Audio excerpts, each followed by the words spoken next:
You are listening to the Navigating Adult ADHD podcast with your ADHD coach and expert, Zena. Hello, my friend. I am so excited for this episode today because when I learned about this concept of justice sensitivity, I was like, oh my God, holy shit, that's me. Oh my God, it makes so much sense. And so I can't wait for us to dive into it because I think that you are probably going to have a very similar experience. It's going to make a lot of sense.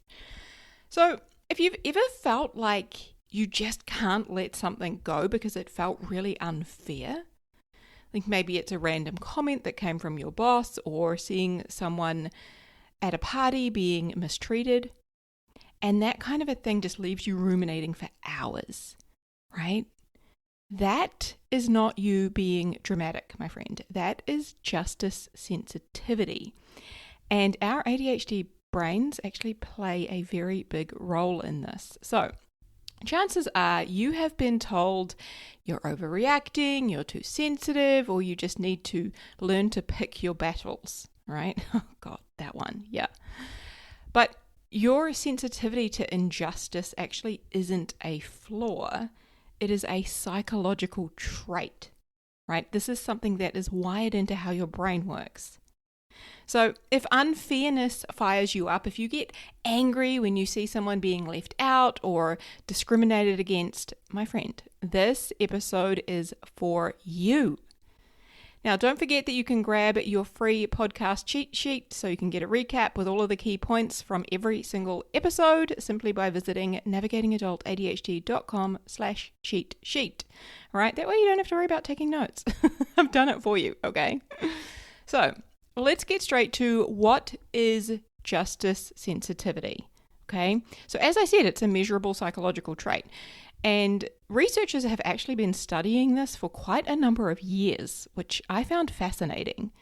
So those of us with justice sensitivity have a heightened response to unfairness, even when it doesn't directly affect us.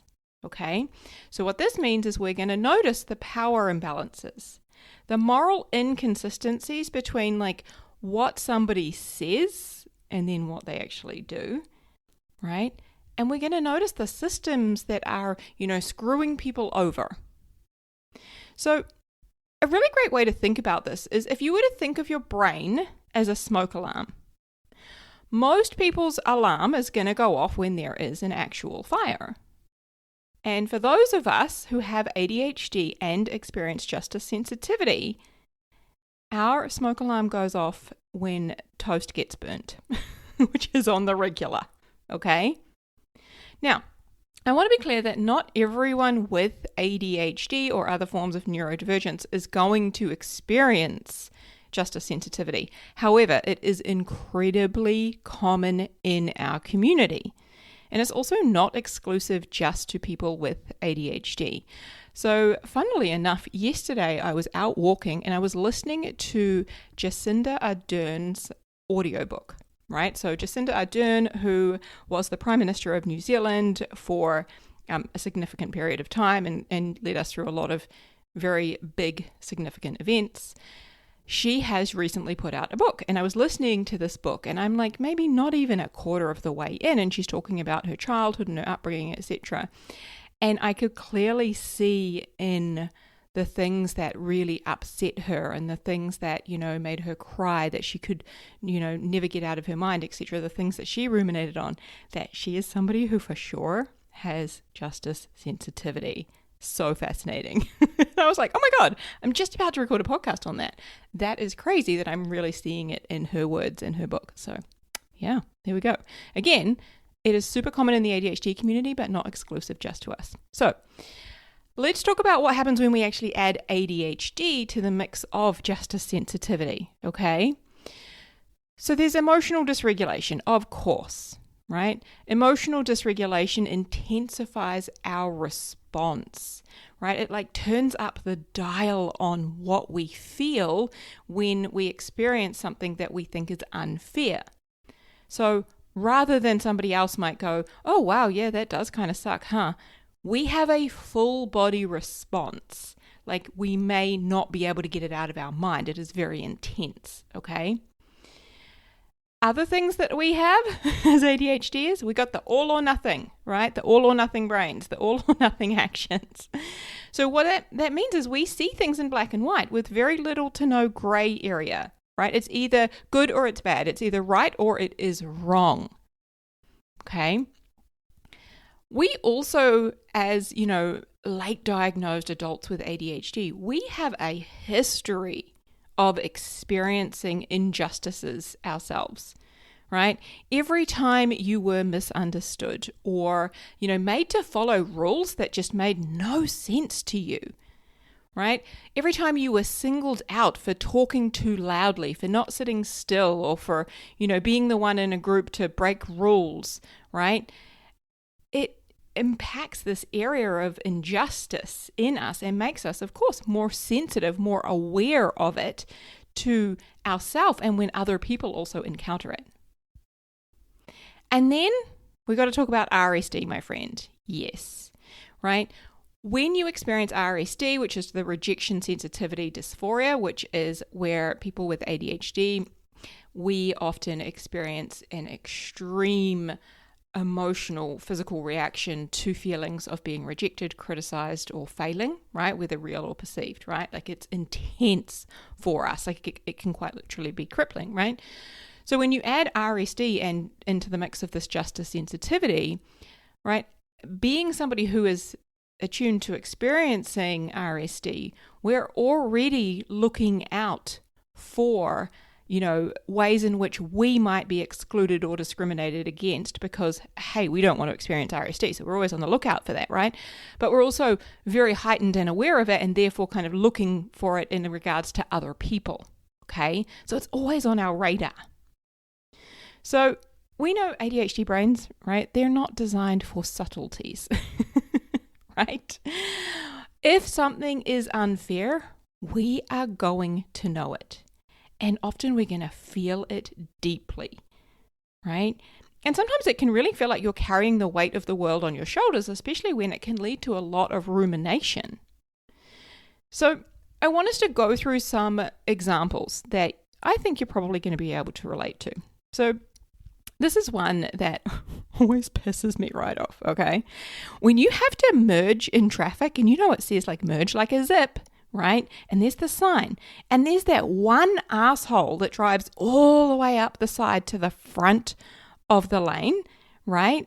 And tries to cut in rather than merging like everyone else, like he's somehow more important than the rest of us. That right there, right? That, like, oh my God, to the point where I want to write down his number plate and stalk him, pisses me off, right? Even walking past a homeless person, somebody who is really struggling and sitting on a street corner and, maybe they've been sleeping there on that bench, that, seeing that person outside your work every single day, really can get to you. So I remember when I was living in London, I would, catch the tube in and I would walk the same path basically to work every single day. And I would walk past this man who would sit in the same area because it was just outside of the rain. And he was always sitting there. I don't think he slept there, but he was always sitting there. And he never had a sign out. He never begged for food, nothing. And he was always reading, he was either reading a newspaper or he was reading, a tattered kind of a book. And he got to me. He really did get to me. And I dropped him in food one time, and then another time I took him and gave him just £10. And he said thank you, and he was very polite, but he never once asked for money. And I don't know why, it just really, really got to me.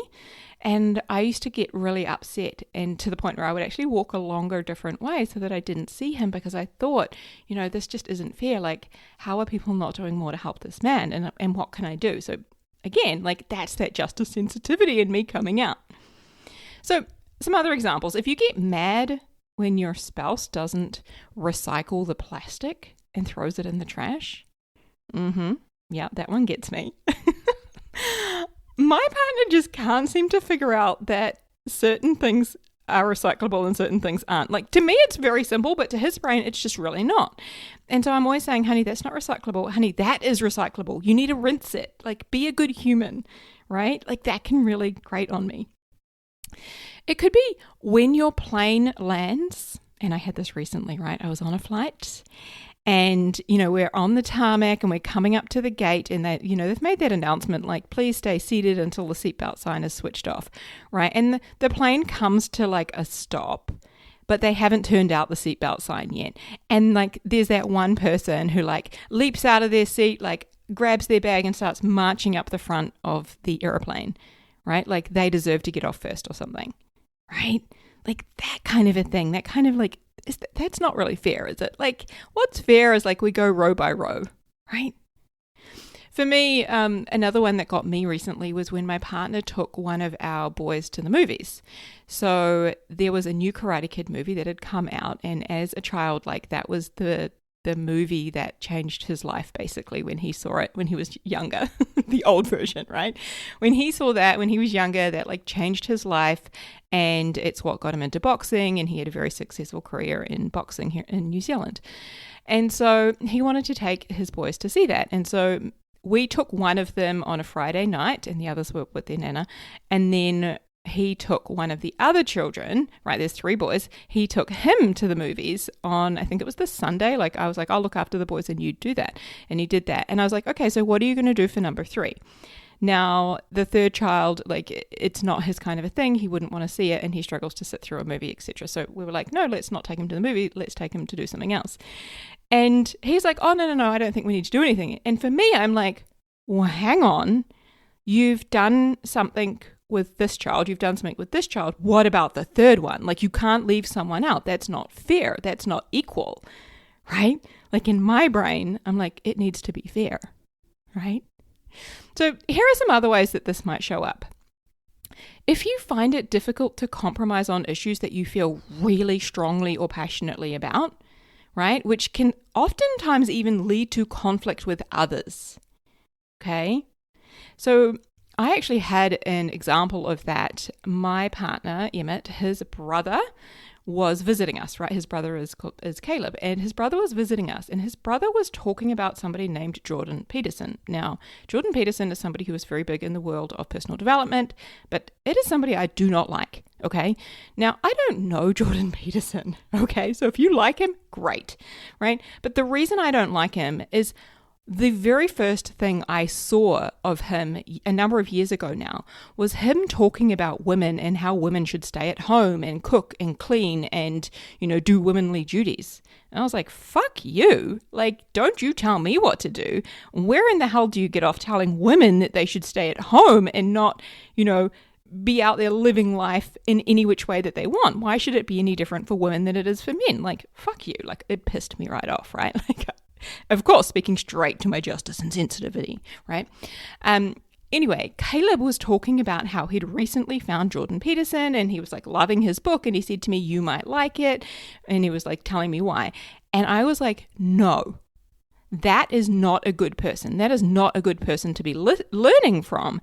Like I felt so strongly about it that him and I got into this argument in the kitchen over coffee about this guy that I barely even know, but I'd seen this one thing that I was like, hell no, right? So again, that is one of the ways that it might show up is, having difficulty compromising on issues that you feel super strongly about. And again, that can kind of create conflict at times. So let's talk about with friendships. If you think that you are putting in more effort into a friendship than another person is, and you think that that is not fair, that is likely going to lead to resentment, to lead to issues in that friendship, okay?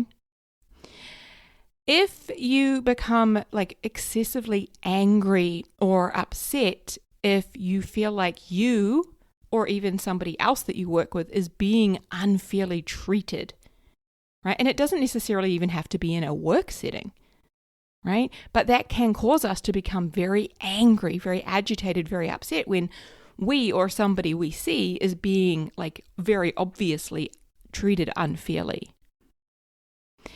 So It could also be that you experience your own feelings of guilt or discomfort when you benefit from something that feels unfair, right? Any kind of promotion that you get, a bonus that you get, a privilege of some sort that you have, right? There could be a lot of guilt or discomfort that you experience around that when you have this justice sensitivity. It could also show up as replaying unfair treatment from the memories that you've got, from childhood, from a boss. I definitely have one from a boss that I worked with a number of years ago, right? And I do sometimes catch my brain like trying to replay that. I'm like, this isn't useful, brain. Right? But replaying that unfair treatment, it could be from a friend, from a relationship that you were in, and really struggling to let it go. Okay? So, studies have shown that ADHDers are more likely to have strong reactions to perceived injustice, okay?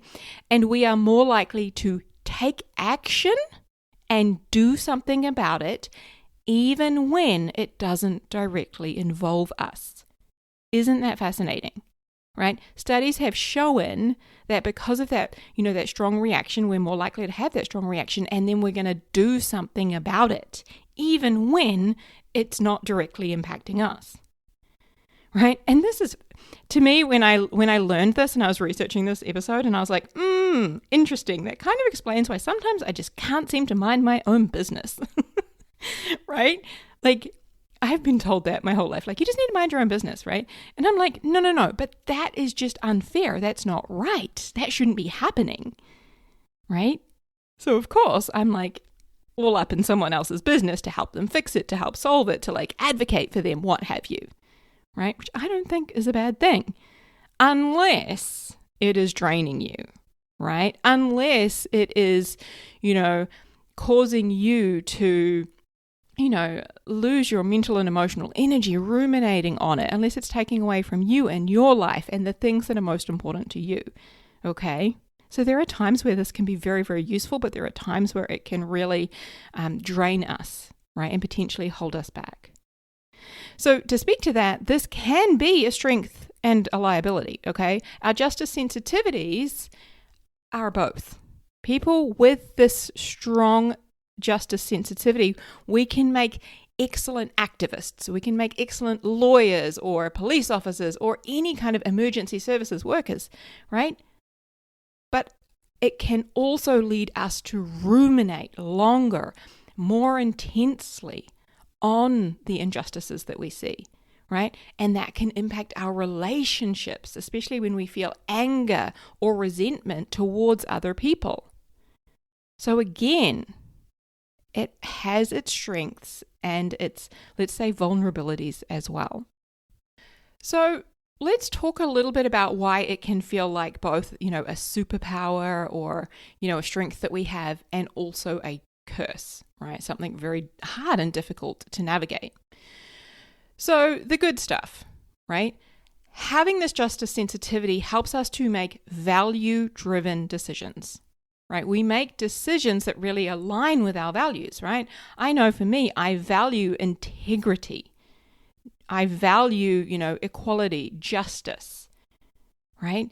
And so therefore, when I'm deciding things, I always have that in mind. It's like a filter for how I make a decision, right?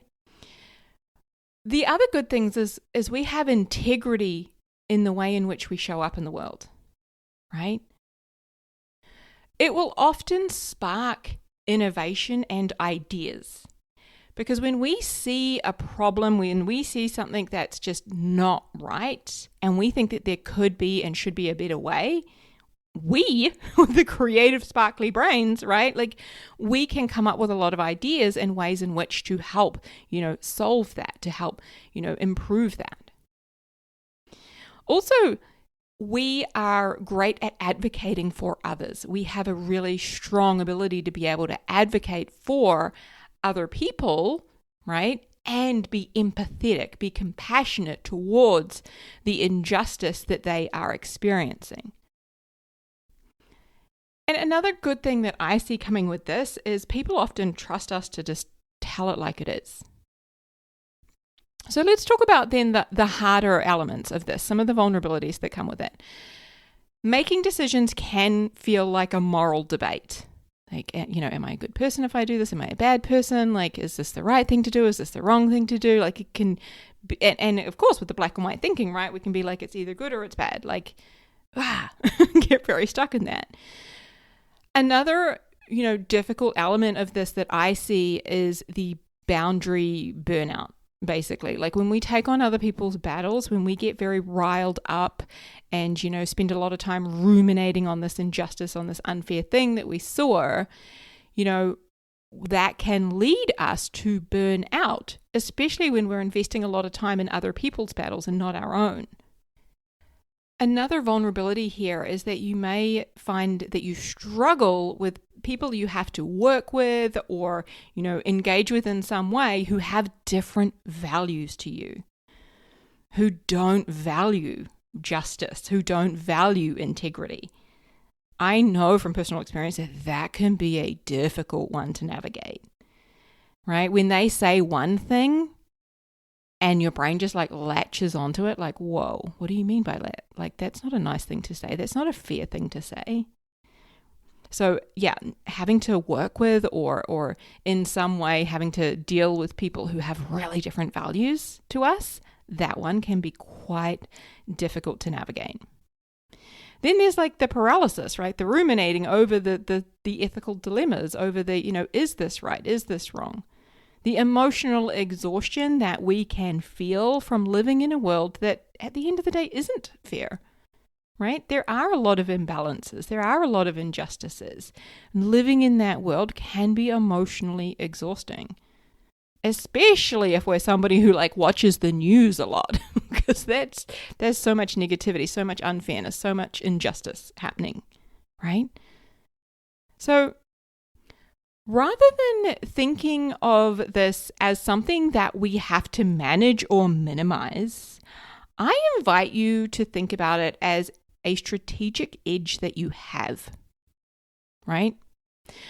Coming back to when I was talking about Jacinda Ardern before, so the former Prime Minister of New Zealand, and, I'm on the like Jacinda was fucking amazing camp. I'm just going to put that out there. There's some people who hate her.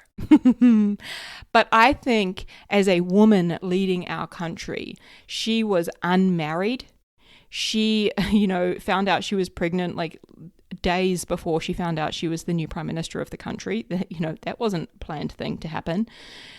So she's this unmarried woman having a baby, running a country, being the most compassionate leader who was also very strong and stood her ground, right? Having to deal with so much bullshit, like people saying to her, well, what makes you think that you can run a country if you're going to have a child?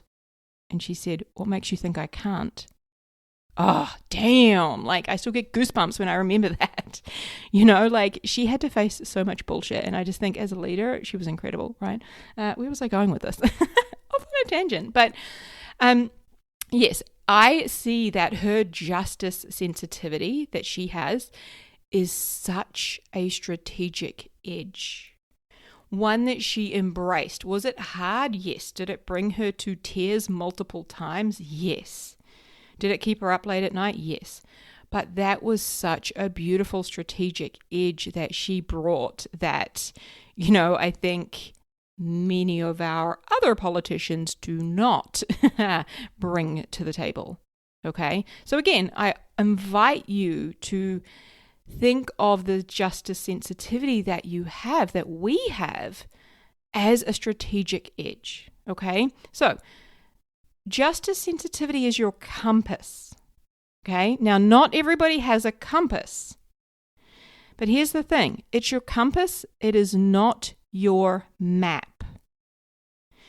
It should inform your direction, yes, but not every single turn that you take. So again, it gives you that edge and a perspective that many other humans just don't have. Now, it is something that you can use to attract your people, to, when you talk about the things that you care deeply about, when you are passionate and loud and proud for what you stand for, you're going to attract similar like-minded people to you, right? People who have similar values and principles. So it is something, again, that you can use to like attract your tribe and find your people. It is also something that you can use to be different, to stand out, to, make yourself memorable by demonstrating your convictions. I think of it as like, instead of being, vanilla, like I'm not a fan of vanilla. Like vanilla to me is so boring, right? When I am loud and proud about what I stand for, about, the things that I think are right and wrong in the world, the things that I love, that is adding color to me, right? That's what makes me say fluoro pink, and not everybody loves fluoro pink, right? So my justice sensitivity is a large part of what helps me to be different, to stand out, to be memorable, right? Not everyone's going to love that, of course. But again, it's going to help me to attract the people who do love that, right? The people who are my tribe.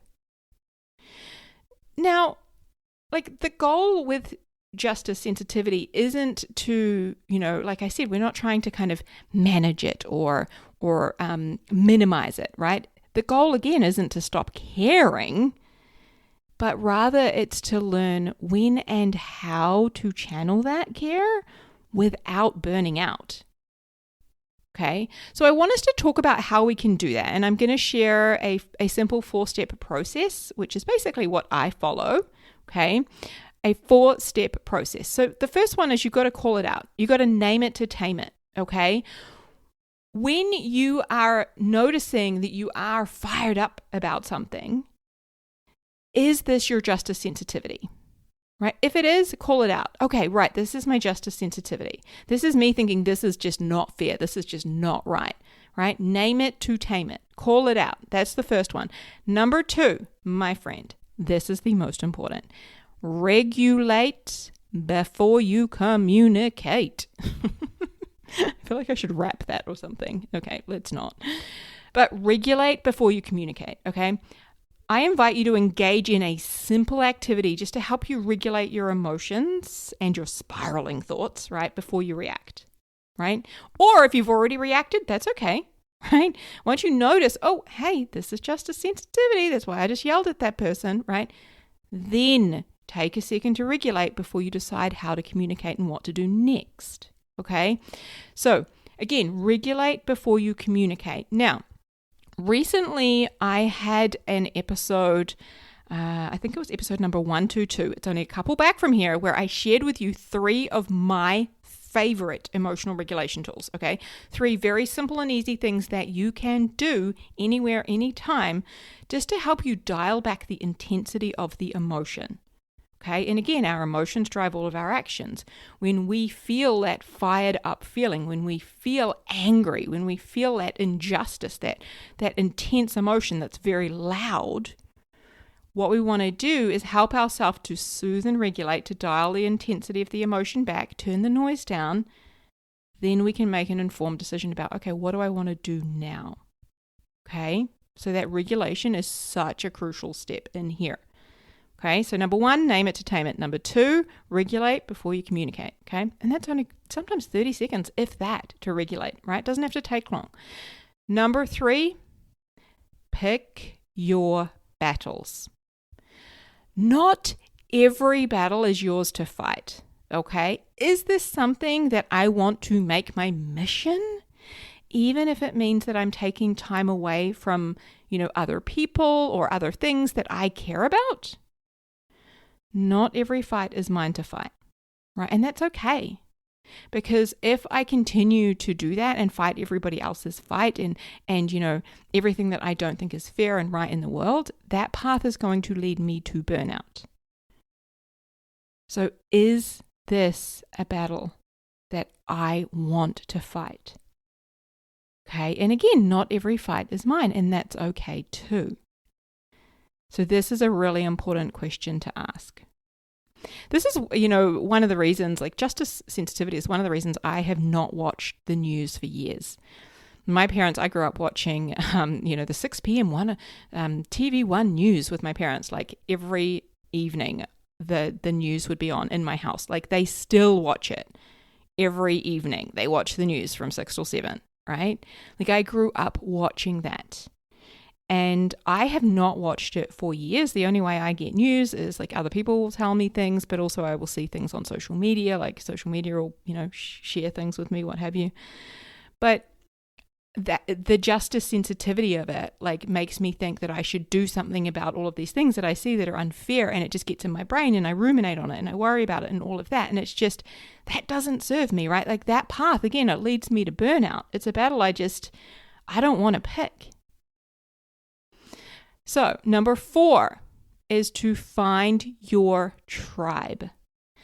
And by that, I mean connect with other value-driven ADHDers who know what it's like to care this much, to care deeply like we do, right? Surround yourself with people who get it, who live it, okay? So, I wanted to say just briefly, like the biggest shift for me in navigating and, embracing my own justice sensitivity has been with incorporating more of the emotional regulation tools in. Because the more I kind of use them throughout my day, I would say sprinkle them in is the right word. I sprinkle them into my day, right? The more I do that, the easier it is for me to go, hang on, I'm just going to hit pause and go, is this something that I want to pursue? Is this something that I want to get fired up about, that I want to learn more about, that I want to do something about? Or is this a battle for another day, for another human, right? But it also helps me to calm down, right? Not only does it give me that pause to be able to make that decision about what I'm going to do next, but it really helps me to calm down the intensity that I'm feeling, which can be very all-consuming. Right? Regulating your nervous system, right? Using these emotional regulation tools, regulating your nervous system does not make you care less. Instead, it gives you the space to choose how and where to channel that care, right? Emotional regulation isn't just about calming down. It's also about protecting your energy. So, I think that we desperately need people who give a shit about fairness and doing right by others, right? We do. But we also need to make sure that we are taking care of ourselves whilst we're busy giving a shit about it. So, my friend, I'm going to wrap us there. Don't forget that you can grab a free copy of the podcast cheat sheet, okay? I've got the notes, I've got the 4 steps. I talk about, what justice sensitivity is, all the things, right? You can get the key takeaways from this episode super easy. Head over to navigatingadultadhd.com/cheat sheet. All right? Huge love, my friend. Take care. I'll speak to you soon. Hey friend, if you want some more help navigating and thriving with ADHD and some help applying everything that you're learning here on the podcast, then head over to our website, navigatingadultadhd.com.